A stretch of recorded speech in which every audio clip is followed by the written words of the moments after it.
আসসালামু আলাইকুম everyone, RS lifestyle চ্যানেলে সবাইকে স্বাগতম। আজকে আপনাদের সাথে এমন একটি ত্বক ফর্সাকারী ক্রিমের রিভিউ শেয়ার করব।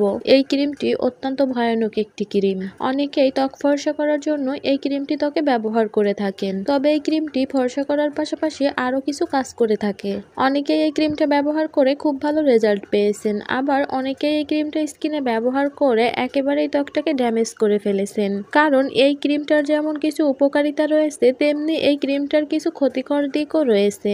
এই ক্রিমটার উপকারিতা, ক্ষতিকর দিক এবং সঠিকভাবে ব্যবহারের নিয়ম না জেনে ব্যবহার করলে স্কিনটা পুরোপুরি ড্যামেজ হয়ে যেতে পারে। এই সমস্ত কিছু বিস্তারিত আলোচনা করব আজকের ভিডিওতে, তাই ভিডিওটি একটুও না টেনে মনোযোগ সহকারে শেষ পর্যন্ত দেখতে থাকুন এবং আমার চ্যানেলে নতুন দর্শক হয়ে থাকলে চ্যানেলটি সাবস্ক্রাইব করে রাখার অনুরোধ রইল। এই ক্রিমটি হচ্ছে বেটামেশন এন ক্রিম। এই ক্রিমটি স্কয়ার ফার্মাসিউটিক্যালের একটি ক্রিম। আজকে এই ভিডিওটি নিয়ে বিস্তারিত আলোচনা করব, কারণ আপনারা অনেকেই কারোর মুখের কথা শুনে বা কোনো ডাক্তারের পরামর্শ ছাড়াই বিভিন্ন ভিডিও দেখে এই ক্রিমটা মুখে লাগিয়ে থাকেন।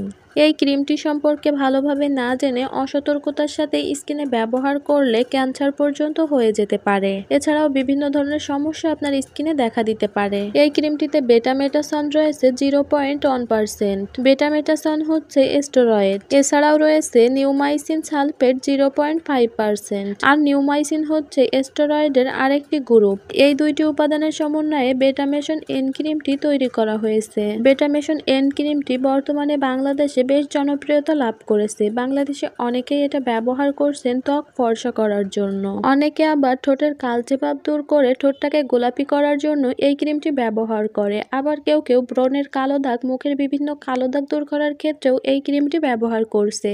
এটি মূলত চর্মরোগ ও একজিমা জাতীয় সমস্যার জন্য একটি ক্রিম। যাদের চুলকানি, চর্মরোগ, একজিমা, দাঁতজনিত সমস্যা আছে, ডাক্তাররা তাদেরকে এই ক্রিমটি প্রেসক্রাইব করে থাকেন। এই ক্রিমটা কখনো ডাক্তারের পরামর্শ ছাড়া স্কিনে ব্যবহার করবেন না। এটা আপনার স্কিনকে দীর্ঘস্থায়ীভাবে ড্যামেজ করে ফেলতে পারে। আপনারা অনেকেই না জেনে ডাক্তারের পরামর্শ ছাড়াই এই ক্রিমটি ত্বক ফর্সা করার জন্য ব্যবহার করেন, যা আপনার স্কিনকে দীর্ঘস্থায়ীভাবে নষ্ট করে দিতে পারে। এই ক্রিমটি একটি স্টেরয়েড জাতীয় মেডিসিন। ত্বক ফর্সা করার জন্য আপনারা যদি স্টেরয়েড জাতীয় মেডিসিন আপনার স্কিনে অনেকদিন যাবত লাগাতে থাকেন, তাহলে স্কিনটা একেবারে ড্যামেজ হয়ে যেতে পারে, নষ্ট হয়ে যেতে পারে, পুড়ে যেতে পারে, জ্বলে যেতে পারে। এছাড়াও স্কিনে চর্মরোগজনিত সমস্যা দেখা দিতে পারে, স্কিন পাতলা হয়ে যেতে পারে, এমনকি ইনফেকশন হয়ে ক্যান্সার পর্যন্ত হয়ে যেতে পারে। এই ক্রিমটা মূলত তারাই স্কিনে লাগাতে পারেন যাদের স্কিনে দাঁত, একজিমা, চুলকানি জনিত সমস্যা রয়েছে।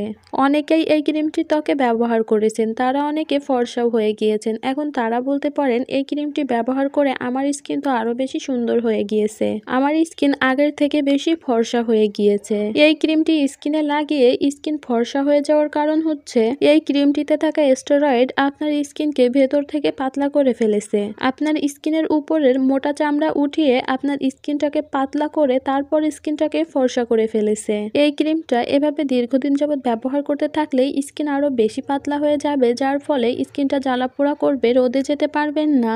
রোদে বা আগুনের তাপে গেলে স্কিনটা পুড়ে কুঁচকে যেতে পারে। ধীরে ধীরে আপনার স্কিনটা আরো বেশি কালো হয়ে যেতে পারে, মুখে র্যাশ বা লালচে ভাবে সমস্যা দেখা দিতে পারে। তাই এই ক্রিমটি যারা ব্যবহার করছেন এবং পরবর্তীতে ব্যবহার করবেন বলে ভাবছেন, তারা অবশ্যই চিন্তা ভাবনা করে এই ক্রিমটি ব্যবহার করার সিদ্ধান্ত নেবেন। এই ক্রিমটি মোটেও ত্বক ফর্সা করার জন্য কোনো ক্রিম না। এটা আপনারা ত্বক ফর্সা করার জন্য বা ত্বকের কালো দাগ দূর করার জন্য, ঠোঁটটাকে গোলাপি করার জন্য কখনোই ব্যবহার করবেন না।